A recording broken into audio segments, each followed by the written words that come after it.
Para mí el oficio de escritor no es en sí un oficio como podríamos hablar de un sinónimo de palabra, o sea, de una palabra sinónima de trabajo. Para mí el oficio de escritor es un modo de vida. Yo no soy capaz de vivir sin contar historias, sin contarme historias. Crear personajes, crear entornos, crear situaciones, ¿no? Para mí no es un oficio, para mí es mi vida.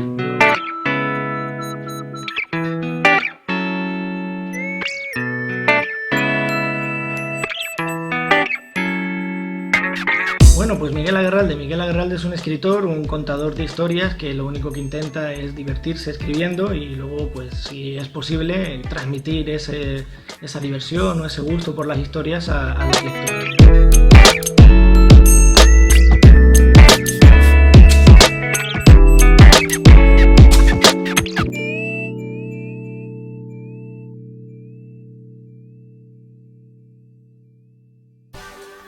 Como autor, bueno, como autor yo me defino como un autor muy, digamos, intrépido. Me gusta probar cosas, no me gusta quedarme en una zona de confort, en un estilo en el que ya me haya desenvuelto, sino que siempre intento ir un poquito más allá, mezclar géneros, incluso romper las barreras, intentar llegar a un punto intermedio, ¿no? Y yo creo que eso me enriquece a mí como autor, pero también a los lectores les aporta algo más, ¿no? Una de mis novelas no es, digamos, una estructura cerrada en la que vas a encontrar solo lo que parece en apariencia, ¿no? Bueno, la verdad que Una gaviota en Madrid es uno de esos poemas que te hacen pensar como madrileño fuera de su tierra desde muy pequeñito. Yo no solamente he encontrado en las islas un entorno ideal para mí, sino que ya llega un punto en el que esta forma de ser, esta vida isleña entra dentro de uno y no me imagino viviendo de nuevo en un lugar como pueda ser Madrid, que es donde me crié, aunque desde ya muy pequeñito mi familia se trasladó a Las Palmas, que es donde he hecho toda mi vida, hasta ahora que ya llevo unos años viviendo en Lanzarote.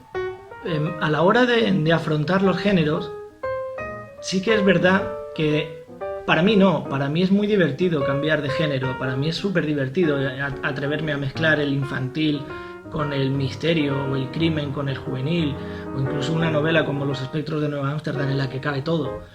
Para mí es muy divertido como autor, pero sí que es verdad que vivimos en un contexto en el que a los libros hay que ponerle una etiqueta. Parece que es necesario que le digas ya no solo al distribuidor o al librero o al lector por dónde va tu libro, sino que además te ciñas a eso, y ahí es donde es posible que quizás estemos perdiendo un poquito de posibilidades de ir un poquito más allá. A mí muchas veces me hablan como escritor de terror, con lo cual que saque una novela juvenil es extraño, pero para otros soy el escritor de libros infantiles y de repente encuentran que tengo una novela policíaca y es como que al final no terminan de colocarme en ningún sitio y tengo la sensación de que he podido perder más que ganar con eso, desde el punto de vista, digamos, de marketing, de promoción de mi trabajo. Como autor no, como autor me siento súper feliz de haber sido capaz de en cada novela tratar algo totalmente diferente. El trabajar en la docencia, el que exista un escritor y un docente, me ha enriquecido muchísimo porque como docentes constantemente estamos mostrando, estamos contando cosas a nuestros alumnos. Yo creo que si no me dedicara a la docencia me costaría muchísimo más explicarme en los libros.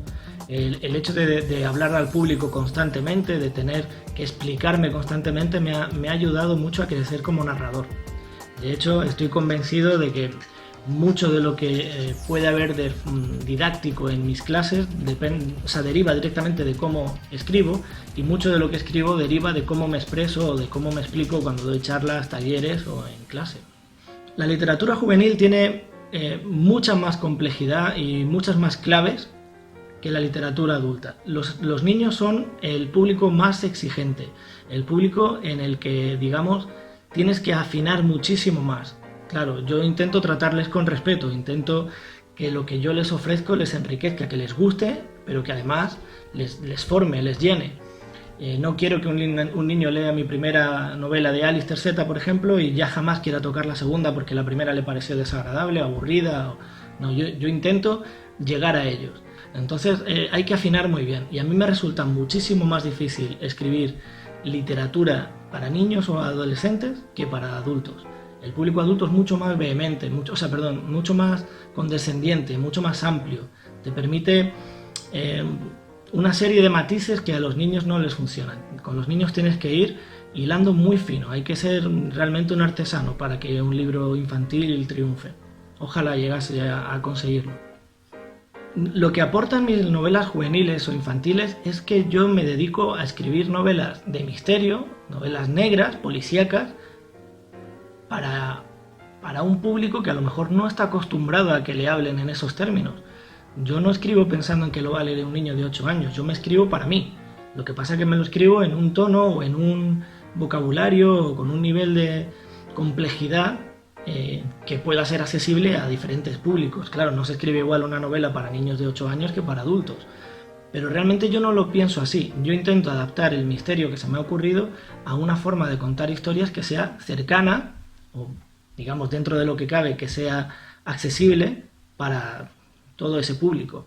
Entonces, quizá mi aporte a la literatura juvenil sea ese puente entre la literatura, digamos, más infantil, más de primeros lectores, y la literatura ya un poquito más elaborada. ¿Vale? Me gustaría pensar que puedo actuar como ese tránsito de una literatura a otra. A la hora de crear, yo tengo, desde hace ya muchos años, ¿sabes? Yo llevo escribiendo ya bastante tiempo y he ido perfeccionando, o limando, mejor dicho, un método que quizás solo me sirve a mí. Sabes que cada autor tiene su manera de hacer las cosas, pero el método que a mí me funciona ya lo tengo más que, digamos, establecido, no desde el punto de vista de que me funcione en cuanto a que voy a vender muchísimos libros, sino a que pueda empezar, continuar, desarrollar y terminar una novela. Para mí eso es fundamental. Si empiezo, tengo que tener cierta maniobrabilidad y poder terminar. Entonces, lo que siempre intento es tener, antes de empezar, un pequeño boceto, una pequeña idea de hacia dónde voy a ir. ¿Vale? No es tanto como ser escritor de mapa o brújula, simplemente tener una guía, un camino, que luego seguramente a la hora de redactar me salga de él en algún punto, pero bueno, siempre teniéndolo como referencia para poder volver. Como docente y como padre me cuesta mucho encontrar un horario diario para escribir todos los días. Y puede pasar que escriba un día y tarde otros 5 o 6 en volver a sentarme. Entonces es interesante tener un pequeño, sí, no sé, como una planificación para, en caso de que pasen días sin poder escribir, siempre poder volver ahí.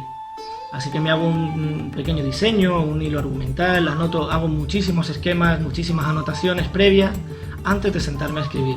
Luego hago un borrador, que normalmente es un borrador que hago a mano. La primera versión de mis libros normalmente los hago en un cuaderno, los llevo siempre en la mochila y escribo allá donde tengo un rato y voy sacando la historia, voy como dándole salida a todas estas ideas y más o menos estructurándolo. Cuando tengo ese borrador, luego lo paso al ordenador, y ese primer paso al ordenador sirve a la vez de corrección y también de proceso en el que pulo y elimino bastante de lo que igual no era necesario para la historia, y al mismo tiempo se pueden añadir cosas que la mejoren. O sea que entre el primer borrador a mano y el paso al ordenador es donde realmente empieza a tomar forma. Luego lo vuelvo a revisar, lo corrijo. La verdad que soy bastante minucioso con eso. No tengo prisa por terminar una novela. Es más, cuanto más tiempo le dedique, más a gusto me voy a quedar luego a la hora de entregarla. La historia de Pequeños Superhéroes es realmente muy sencilla. Yo quería contar una historia, quería brindar a los niños un referente positivo. Los niños podemos hacer cosas para ayudar a los demás. Cada uno de los cuentos de Pequeños Superhéroes consiste en un niño o niña protagonista que se enfrenta a un problema o a un dilema de adultos. Hay que ayudar a alguien, hay que conseguir hacer algo, hay que, no sé, solucionar una cuestión. Y en principio sería una cuestión no al alcance de los niños. Bueno, pues en Pequeños Superhéroes, estos niños, sin necesidad de colaboración adulta, van a encontrar las claves, van a ser capaces de idear cómo resolverlo y van a tener una solución satisfactoria, lo que les va a hacer sentir como verdaderos superhéroes, ¿no? Y eso es lo que yo quería transmitir, y creo que en estos tiempos es un mensaje muy bonito para los niños, ¿no? Los niños pueden hacer cosas. Como despedida sí me gustaría decir que estamos en una época complicadísima, estamos en una época en la que la lectura no está en el top de los hábitos de ocio, las tecnologías se han adueñado de ese papel, pero yo sí quiero, como, no sé, como una apuesta personal, hacer notar que todo lo que vemos en la tele, todo lo que vemos en el cine, incluso la mayoría de los juegos a los que jugamos, ya sea en una consola o en el móvil, derivan de un guión, derivan de una novela, derivan de un escrito, ¿no? Y yo animo a la gente a que, igual que estamos disfrutando de tantas series y tantas películas, les animo a ir a la fuente, ¿no? A dar la oportunidad a ese guionista, a ese lector, a ese escritor que tuvo la idea, que la desarrolló y que creó esa novela, ¿no? Yo creo que es muy bonito que, igual que estamos disfrutando más que nunca del ocio audiovisual, no se nos olvide que la mayoría de estas cosas nacieron en el papel, y dar la oportunidad a nuevos lectores, a nuevos autores, que eso no quede como aquello que usábamos para leer, ¿no? Yo creo que hay que intentar darle un empujón al libro. El libro, al fin y al cabo, es un compañero de vida, no es algo que podamos dejar en un rincón, siempre nos va a acompañar. Yo tengo libros aquí que he leído 3, 4 o 5 veces, que algunos de estos libros los tengo desde pequeño y son parte de quien yo soy, ¿no?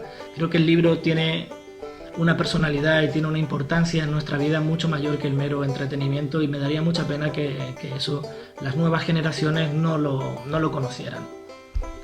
Y nada, muchísimas gracias por la entrevista, la verdad que me ha encantado, y nada, espero poder compartir nuevos vídeos y hablar de pequeños superhéroes todas las veces que haga falta.